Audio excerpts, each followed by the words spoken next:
Assalamualaikum warahmatullahi wabarakatuh.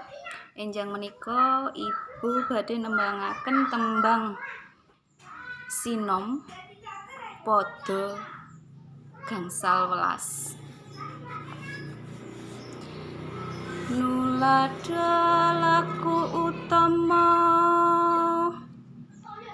tumrape wong tanah Jawi, wong agung ngeksi kondo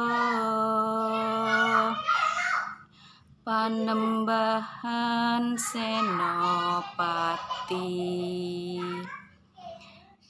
Kepati Amarsudi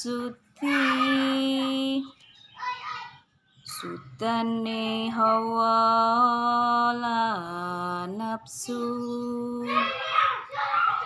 pinesu tapa brata tanapi ing siang ratri amemangun karyena tiasing sasama mekaten mangke tugas menika dipun kirim dhateng Google Class. Bu Guru Tenggang nggih. Assalamualaikum warahmatullahi wabarakatuh.